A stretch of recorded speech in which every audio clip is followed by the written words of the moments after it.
Welcome to this slightly different video where we're going to do a comparison, and I thought I'd do this comparison because no one's done it before for some reason.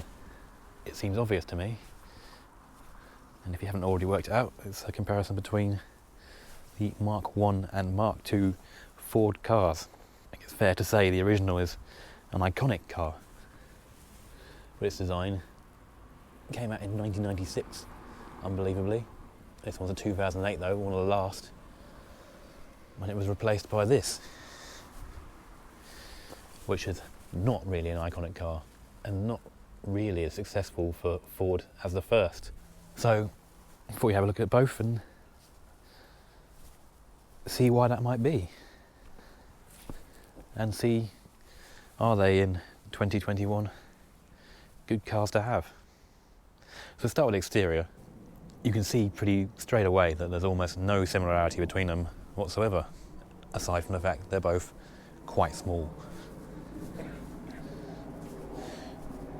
This really was a striking design when it came out in 1996. It still looks pretty fresh now.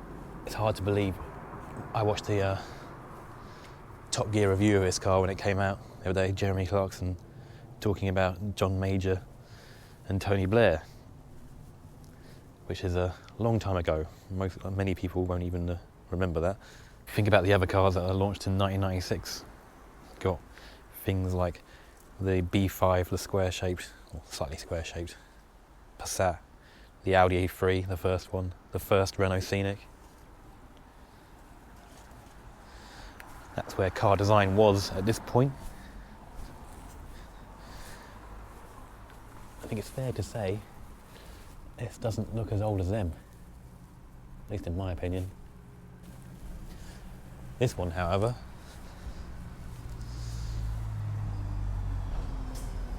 hasn't dated badly because it's not that old really. Ford's design hasn't moved on massively since this, but instead of trying to make any homage to the original, they really just shrunk the Fiesta over a Fiat 500, which is pretty much what this car is.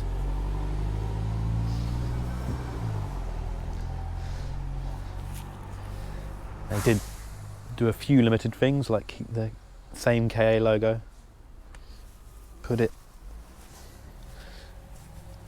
in the same places, but aside from that, there's not much commonality, and that extends to the interior.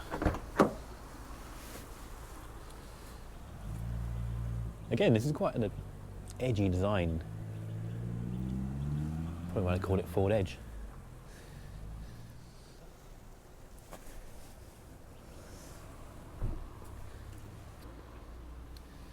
I should do a proper test and sit in the back. But certainly sitting in the front, there's not a massive amount of difference to this car.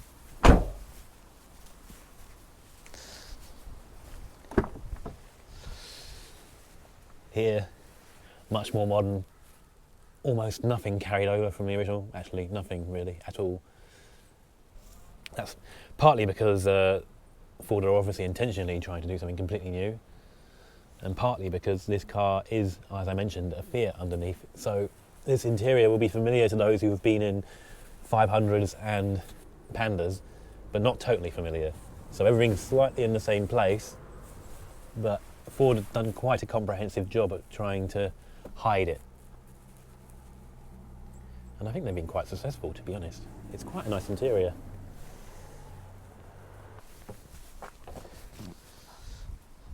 I guess looking at it from here, it appears there is slightly more room in the back of this one. And as you can quite clearly see, obviously the perspective is playing here, and the topography of my yard, but this newer one is definitely the higher car, taller car.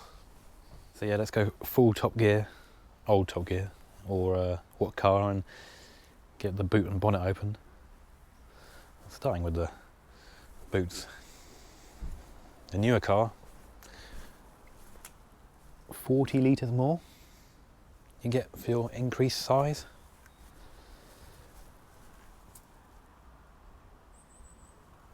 visibly not a lot of difference actually.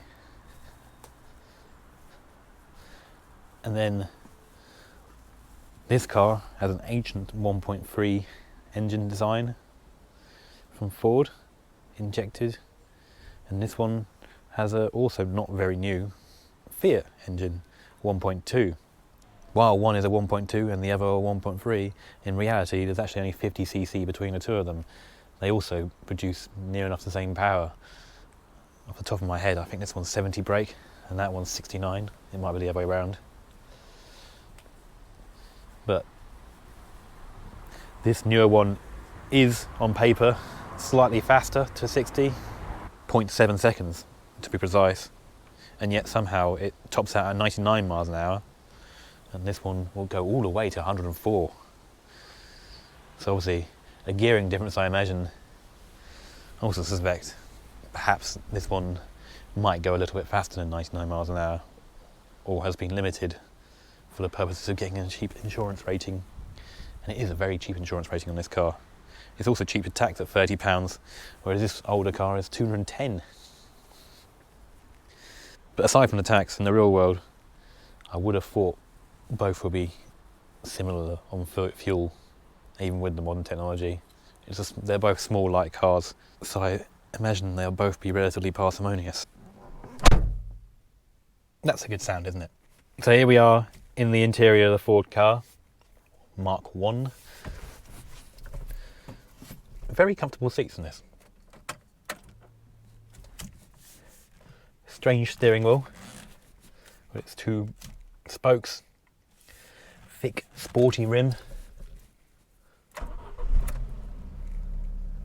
fires up on the button.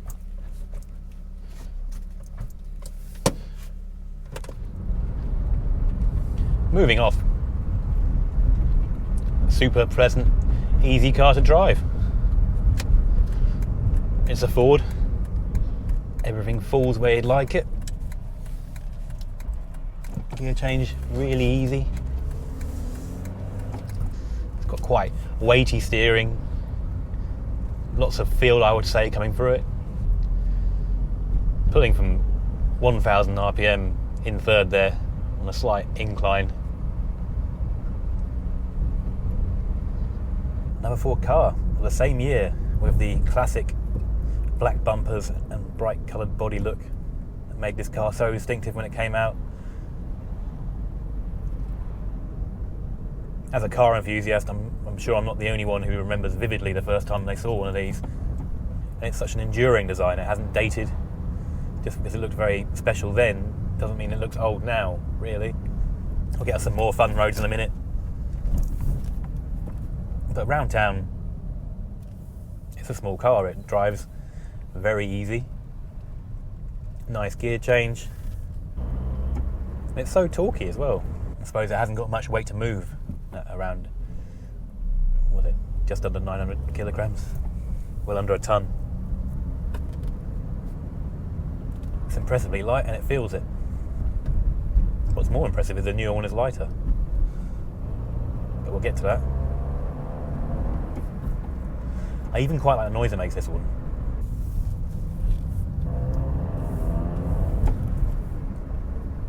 Got quite a throaty induction there, hasn't it?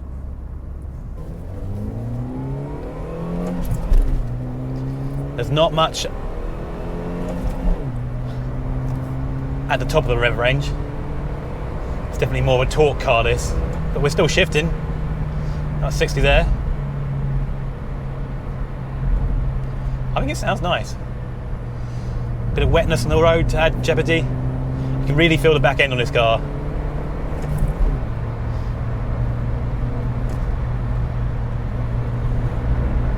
Yep. Don't want to lift off.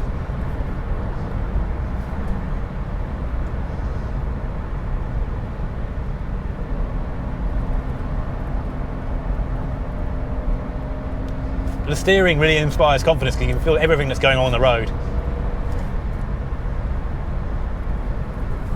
I'm sure there's better out there, but by modern standards, it's great. Much better than anything modern. Over these bumps. Suspension copes really well. quite a good ride, this. Even that is really bad. It gets worse every day, this road. I think it's got worse even since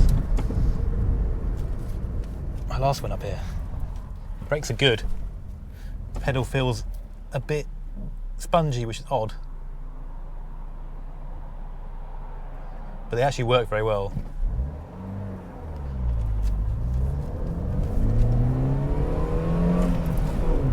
Yeah, it's not a rever. It's better to enjoy the torque and the response low down.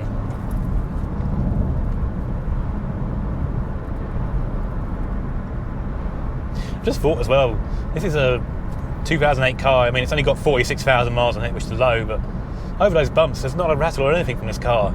I'm talking about the start with the sound of the doors shutting and how it sounds a bit old school and clangy and metally, but in reality, this car is solid as anything. There's nothing missing from it. The chassis is just fantastic. You could really learn to master this one and go very quickly in it. It's very involving in a way that older vehicles are. It's fun, and there won't be fun cars like this again, probably. I'm sure I'm not being totally old fart. There will be more fun cars, I have no doubt of that, but will there be fun cars engineered like this? No.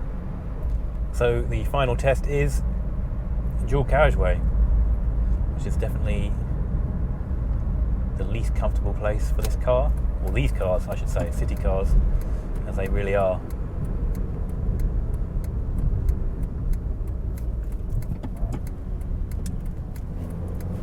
Let's see how we go.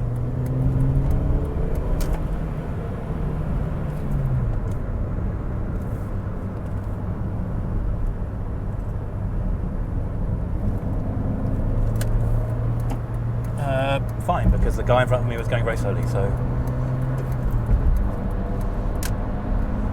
probably has got animals on board, so fair play. And that's 70, and that's 5th, and we're doing just over 3,000 RPM. It's not the quietest place in the world, nor is it the noisiest. It feels fine.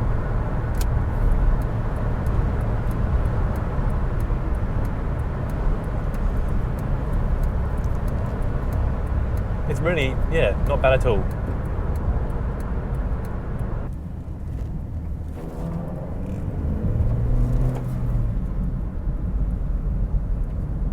I could drive this all day. I feel like finding excuses to extend this test drive. The question is, what can a newer car improve on, really? And why didn't the newer car capture the imagination in quite the same way this little one did? I think the tallest order is, how can the new one possibly drive with any of the verve of this one? We shall find out. Okay, so here we are in the newer Ford car, the Mark II.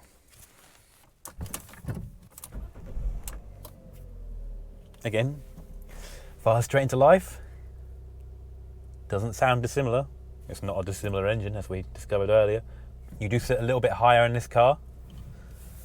The steering wheel is much bigger actually, but is also less sporty with a thinner rim. Still got your grips here. Gear change falls even more nicely to hand. It's right here. I love that from Fiat. It's a great place to put it because it's right there. It's where you want it. Looks much more modern. Doesn't feel any better really, just as a very similarly built car, a similar class of car. What do you expect? Let's see how we go. Moving off immediately. There's a lightness to the pedal box that wasn't there in the other Ford car. Clutch is a little bit easier. Brake pedal is much more servo.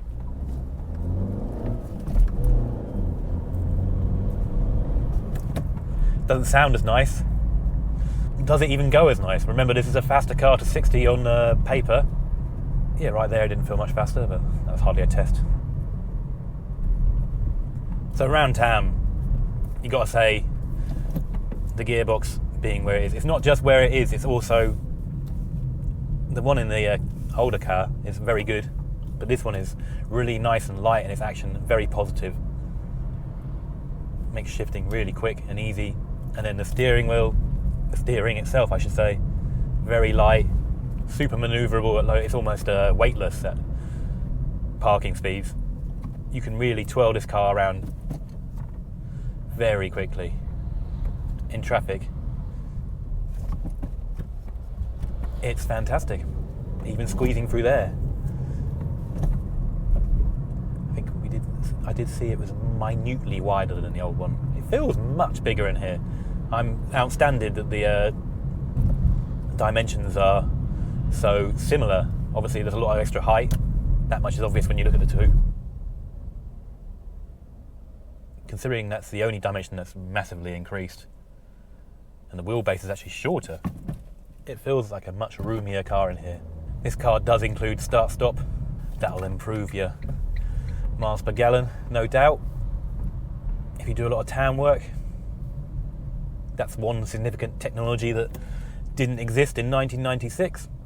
As for other technologies, this being a studio spec, there's very little to put between them on that front. Start-stop on this one, electric windows and mirrors on the other. Doesn't have that addictive engine sound that the older one does. Again, like the older car, just over 1,000 RPM there, and we're happily pulling along uphill. The throttle response on this is not as immediate as the older car. Nearly got to 60. Not lacking for speed. So, here we are again.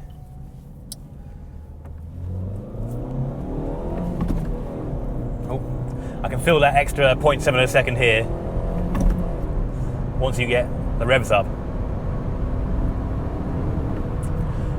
Probably more of a revvy engine this, as befits an Italian engine, I suppose. Whereas the other, much more torquey. That gear change is brilliant. The location, the feel. Although fifth, I guess, feels like it's not far enough across, which is strange. And reverse, you have to use a collar, which is, I don't understand why. It's a fun car, this. I should have driven it first, really, because then I'd be singing the praises of the chassis engineers. I'd be talking about how much better this is than the equivalent Fiat that it's based on. Just over the bumps here. It's similarly good to the old one in that respect. Nice suspension, soaks up the bumps. Fiat actually took a lot of the design features of the rear suspension off this car for their car in the end, because they realised how much better the Ford engineers had done.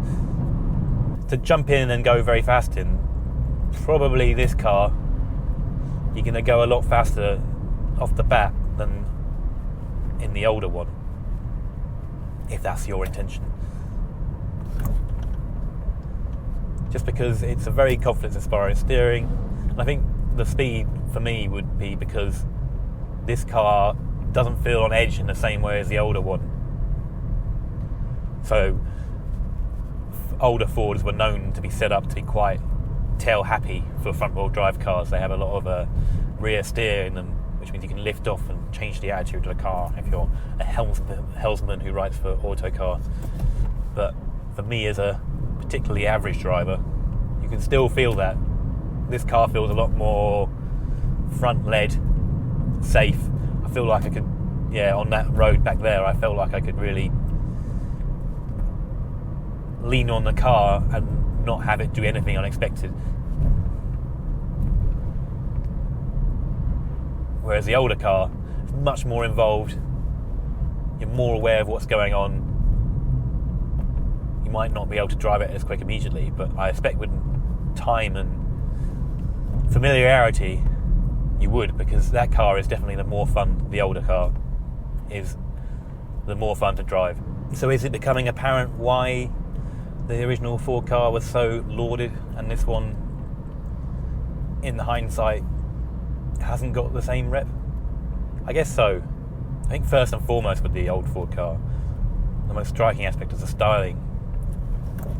And that shock and awe that was there if you saw the car in 1996 probably helped the car for its entire production run. It was just an edgy looking car. We'll just try and see what it's like on the motorway. I mean,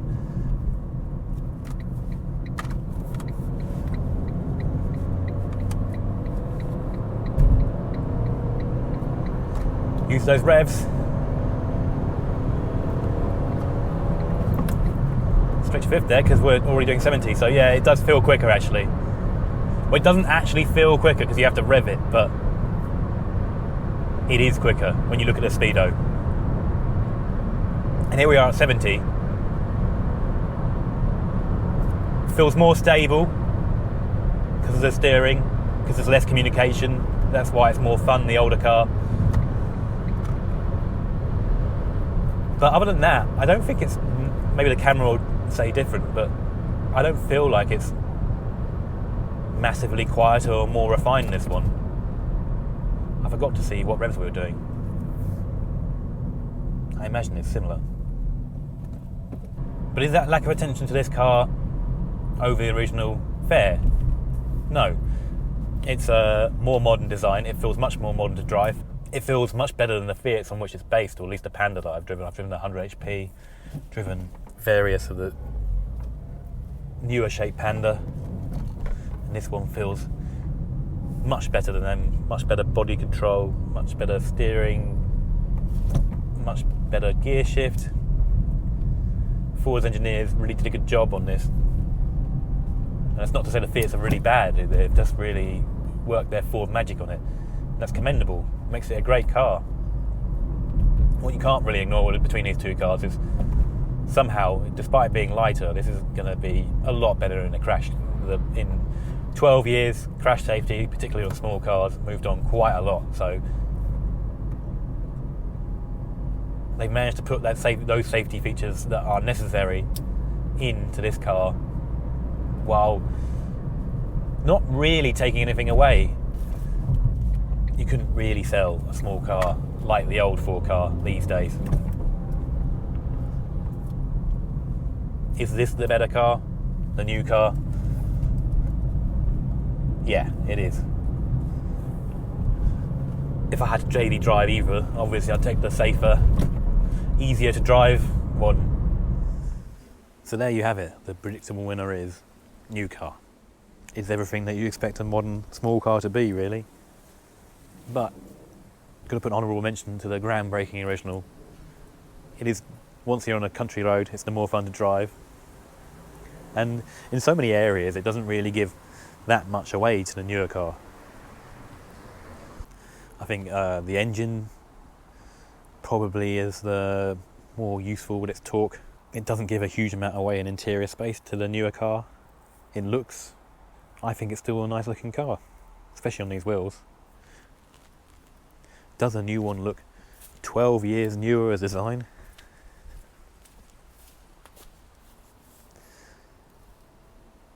I don't think so. Does it look better?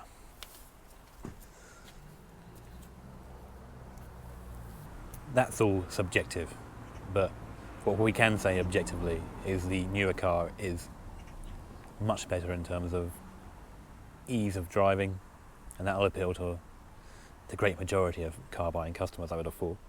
So we've got to call it the better car. Is it 12 years better in that respect? I wouldn't have thought so. I think Ford had the game so nailed back in 1996. It's a hard act to follow for this newer car. I think the only great leap in technology has come probably at crash safety. Beyond that, these are both great cars in 2021, and at their respective price points, both worthy purchases.